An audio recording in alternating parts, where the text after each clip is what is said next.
Valley News Live at 10. A man who's touched so many lives is now hearing from those people as he battles COVID-19.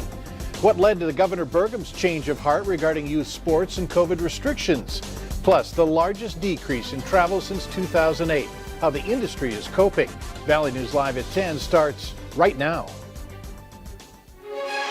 Live from Fargo and serving you on TV, online and on the go. This is Valley News Live at 10. New at 10 tonight, we begin in Grand Forks, where the community there is rallying around a teacher who is fighting for his life against COVID-19. Valley News Team's Devin Fry brings us his story. The community is rallying behind a Grand Forks teacher who's fighting for his life over COVID-19. An online fundraiser for fifth grade teacher Tim Rye has already raised over $22,000 after just a day. According to the GoFundMe page, Tim was originally brought to the hospital in early November, unable to breathe due to COVID and bilateral pneumonia. He recently took a turn for the worse and has now been moved to the ICU, where he's sedated and on a ventilator. The support has been widespread throughout the community. Not only has the fundraiser been shared and money's been given to that, but members of the community actually came out to wish him well. A drive-up park and pray event was organized in support of Tim so others could show their love in a safe way. Tim and his family are amazing people. They've touched a lot of people, and it's a great way for us to come together and show some support, not only for Tim and his family, but the entire community. As you can see, supporters came and filled up an entire section of the parking lot here at Altru Health with their lights on and horns blaring in support of Tim and his family. Many have described Tim on social media as a great teacher and friend, and his GoFundMe describes him as a loyal husband and a loving father. Now the Grand Forks community gets to show their support. They've reached out and touched a lot of us, and hopefully this is a way to connect us all together again. Reporting from Grand Forks, Devin Fry, Valley News Live. And for more information on the fundraising efforts, visit our website, valleynewslive.com, and click on this story. While North Dakota Governor Doug Burgum's executive order to deal with coronavirus remains in place, his adjustment regarding sports has been finalized. High school sports practices for the winter season can resume in a couple of weeks. Valley News Team Sports Director Beth Houle joins us now with more on the thought process and what's happening now behind the scenes. Beth? Yeah, Mike, it was a week ago tonight when Governor Doug Burgum announced the executive order to put a pause on winter sports, and Wednesday, that order was lifted after Burgum said he consulted more with everyone involved. He said after Friday night's announcement, his office was flooded with phone calls from parents and lawmakers alike. Burgum admitted the feedback and information are both steady streams to navigate, but that making adjustments is just necessary in this process. According to Burgum, the point of the delay was to reduce transmissible moments, but lawmakers argued kids were going to hang out anyway, and that they aren't worried about those transmissible moments. The whole idea in the negotiations was that it was a 14-day incubation period, and then we started new. So, and with all the other precautions, I'm not concerned. Practices will resume November 30th for high school athletes, with games opening on December 14th. All right, thanks so much, Beth. This isn't the first time that there's been an adjustment to the policy shortly after its announcement. In September, then interim state health officer Dr. Paul Mariani implemented a close contact quarantine order. The next day it was rescinded and he resigned. The North Dakota Nurses Association is firmly against Governor Burgum's executive order allowing asymptomatic nurses to return to work. They say this not only puts already overworked nurses in danger, but patients as well.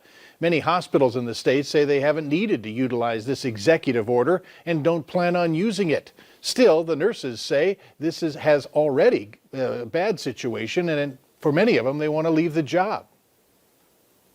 Continuing to work in such a demanding job rather than resting will mean nurses become sick and may have poorer outcomes.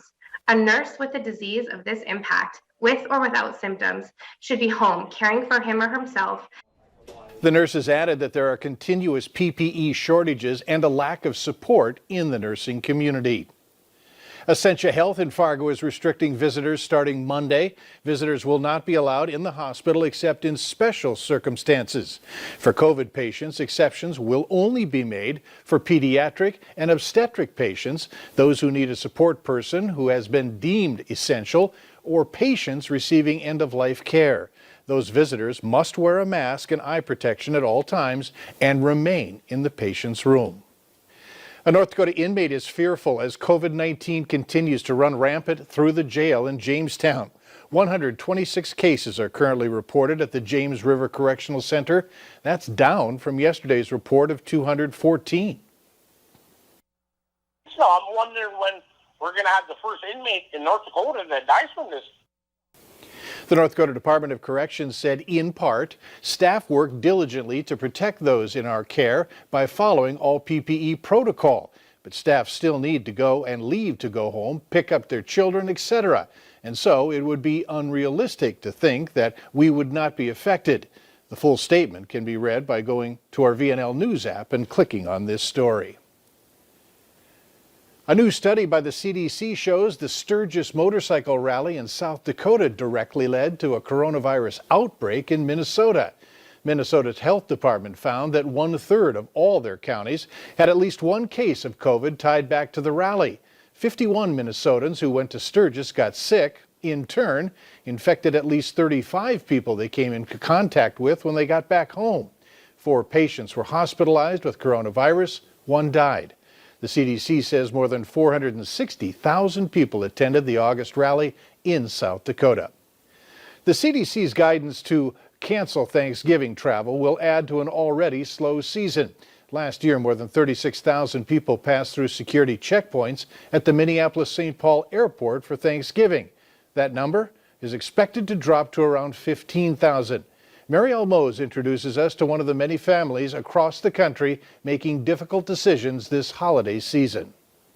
It's just last night, I kind of said to the girls, all right, we need to have sort of a serious discussion about what you're going to do. Like many families right now, the Scotts are having to make tough calls on their holiday plans. Beth Scott lives in Edina, and her 3 daughters, Ellie, Sophie, and Gracie, are spread out in 3 different states. I've never been anywhere but Minnesota for Thanksgiving. Gracie is in her senior year at Boston College. Massachusetts has tight restrictions on travel, and her school asked people not to leave the state for the holiday. I'm thankful that I got to come back in the first place. Not a lot of college students were able to go back, so I knew that there were going to be sacrifices. This was one of them. Ellie's job has her in and out of hospitals in the D.C. area. She's worried about COVID exposure with travel impacting her job and the vulnerable patients she sees in hospitals.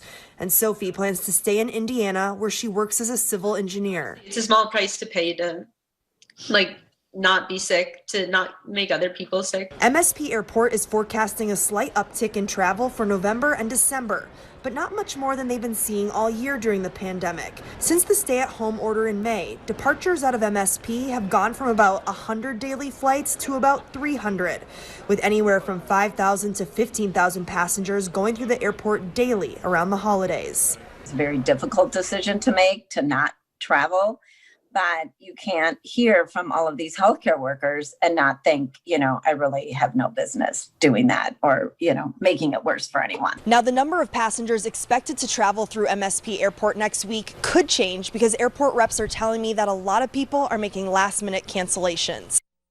Meanwhile, Amtrak says it's seeing a 25% decline in travel due to the pandemic and does not expect to see a spike at Thanksgiving. AAA is expecting at least a 10% drop in auto travel, which would be the largest decrease in travel since 2008. A 30-year-old man was arrested after children told police that he made obscene comments to them while they walked to school. The alleged incident happened in the 10 block of 32nd Avenue North yesterday. Police caught up with Paul Brown this morning at the same spot, but didn't have enough information to arrest him. Further investigation matched Brown's vehicle to a similar incident in October. He was arrested for solicitation of a minor and brought to the Clay County Jail. Valley News Live is once again teaming up with the Great Plains Food Bank for a virtual food drive. All food donated is going to stay right here in our community to help our neighbors in need. To find out more about this worthy cause, download our free VNL News app, look for the virtual food drive, and please click to donate. Still ahead tonight, a look at the groundbreaking device NASA's launching in the morning to monitor climate change. But first, this weekend's forecast. It's a mixed bag. One good day, one not so great. Hutch will be in with all the details.